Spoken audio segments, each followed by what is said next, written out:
Баршаңызға қайырлы күн, құрметті көрермендер, каналыма қош келдіңіздер. Бүгін сіздермен Қытай асханасынан осындай көрінісі де ерекше, дәмінде сөзсіз керемет болып шығатын бао ци деген тағам дайындаймыз. Бұл тағамды енді бір рет дәмін көрсеңіздер, сөзсіз ғашық болып қаласыздар. Күнделікті кешкі асқа не әзірлесем екен деп ойланбай, дәл осы тағамды міндетті түрде жасап көріңіздер.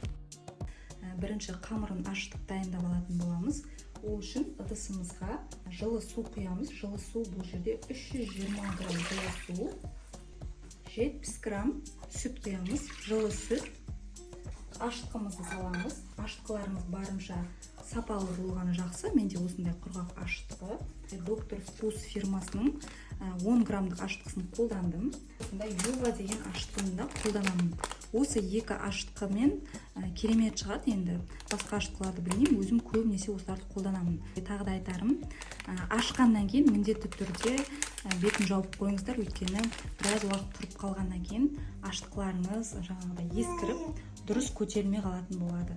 Келесі кезекте бір ас қасықтай қантты саламыз. Енді осы үшеуін жақсылап араластырамыз.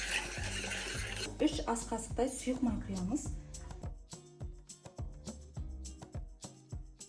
Тағы да кішкене араластырамыз. Так, біздің массамыз жылы болып тұр. Бұл жерде менде 750 граммдай ұн. Ұн менде жоғары сұрыпты.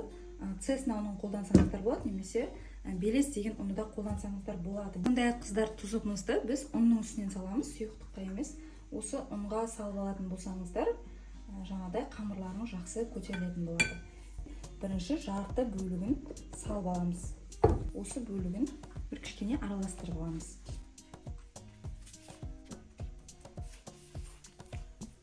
Екінші бөлігін саламыз. Жақсылап араластырып, жұмсақ қамыр иленіп, кішкене жабысқақтау қамыр иленіп шығады.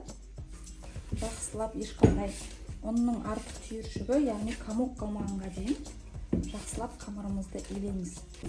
Енді осы қамырымыздың үстіне 25 граммдай осындай бөлме температурасында жұмсарып тұрған сары майымызды қосамыз. Барлық жағына жағып аламыз. Және де қамырымызды әбден тағы да майы сіңгенше осылай илейміз.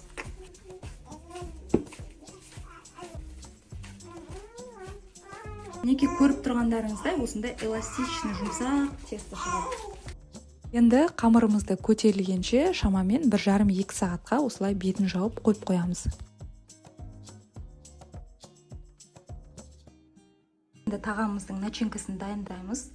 Ол үшін бізге кез келген ет, менде бұл жерде сиыр еті, қой етін алсаңыздар да, жылқы етін алсаңыздар да болады, немесе тауық етімен дайындасаңыздар да болады начинкасын. Көкөністерден бізде сәбіз, пияз және де бұрыштарды осындай түрлі түсті етіп алдым. Етті жұқа етіп тураймыз, өйткені тағамымыз тез-тез пісуге керек. Етті осы видеода көрсетілгенде жұқалап, соломка етіп турап алсаңыздар болады.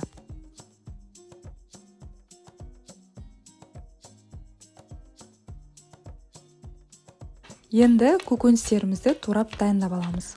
Құрметті көрермендер, менің видеоларымды енді көпшіліктеріңіз каналыма тіркелмей көреді екенсіздер.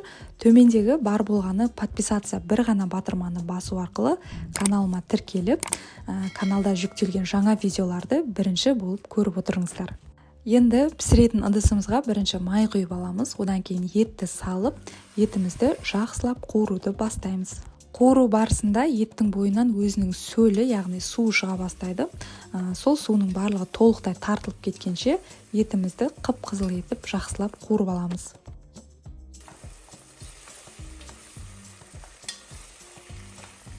Түбінде көріп тұрғандарыңыздай тек қана май қалды. Дәмдеуіштерді саламыз. Менде бұл жерде тұз, паприка және де қара бұрыш. Өздеріңізге ұнайтын кез келген дәмдеуішті қоса берсеңіздер болады.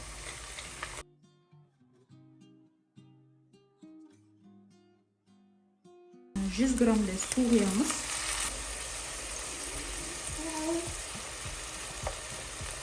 Қыздар, енді газдың астын өте баяу етіп қоямыз, және де қақпағын жауып 20 минуттай етіміз жұмсарғанша тушить етеміз, яғни бұқтырамыз. Мінекей етіміздің суы толықтай тартылды.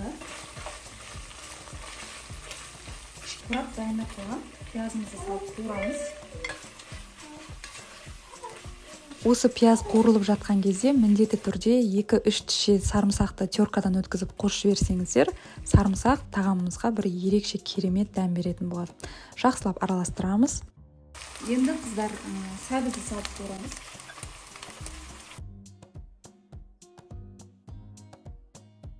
Сәбізіміздің де көлемі кішкене басып, жақсылап қуырылды. Бұрқымызды саламыз. Жақсылап араластырып аламыз.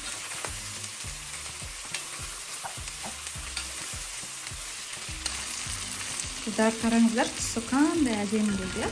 3 ас қасықтай осындай соевый соустан құямыз. Тағы да жақсылап араластырамыз.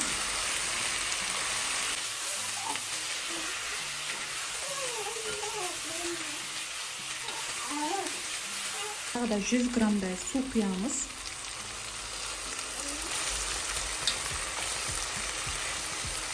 Қақпағын жауып, тағы да бір 10-15 минуттай бұқтырамыз. Сонымен тағамымыздың салмасы дайын болады. Мінекей дайын болды.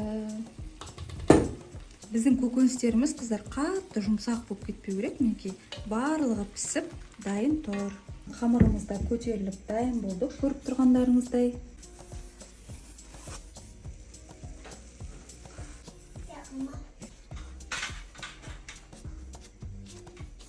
Қамырымыз өте жұп-жұмсақ, әдем болып көтеріліп дайын болған. Енді осыны қолымызбен кішкене жаямыз. Оқтамен жайып аламыз. Қатты қалың қылып жібермей, қатты жұқалап жібермей, қамырымызды жаямыз.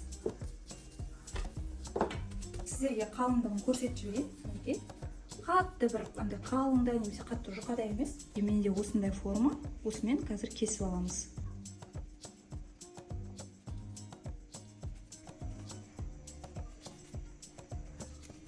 Енді мына жерде шеттерінде артық қалған қамырларды міндетті түрде жинап аламыздағы, қайтадан жайып, дөңгелек етіп кесіп алсаңыздар болады. Біз барлық қамырды бұл жерде қолданып тастауымыз керек.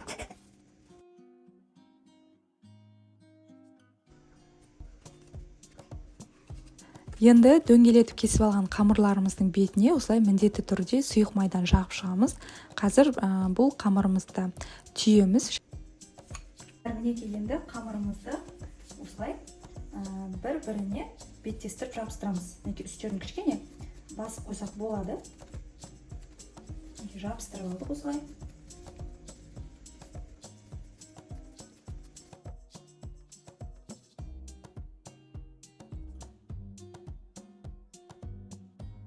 Пісіретін мантаваркамызды жақсылап майлап алып, жаңағы дайын қамырларымызды орналастырамыз.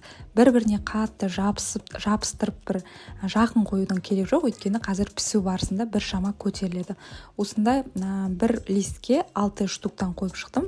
Бөлме температурасында тағы да көтерілгенше 5-10 минутқа осылай бетін жауып қалдырамыз. Енді булочкаларымызды 20-25 минуттың көлемінде осылай отқа қойып, парға қойып пісіріп аламыз. Мінекей бау булочкамыз әдемі болып, топ-томпақ болып пісіп шықтық. Бұл булочкаларымыздың енді құрамында сүт те, сары майда болғаннан кейін ерекше жұп-жұмсақ бір сондай керемет үлпілдеп пісіп шықты. Осылай араларын ашсаңыздар оп-оңай ашылады. Енді жаңағы дайындап қойған, қуырып дайындап алған салмасын ортасына салып, дастарханға ұсына берсеңіздер болады. Осымен біздің ерекше Қытай асханасынан жасалған бау булочкамыз дайын. Міндетті түрде жасап көріңіздер. Видео рецепт сіздерге ұнаса, пайдалы болса, каналыма дәл қазір төмендегі подписация батырмасын басып тіркеліп қойыңыздар. Және де басқа да пайдалы болсын деген таныстарыңызға, құрбыларыңызға WhatsApp чатқа жіберіңіздер.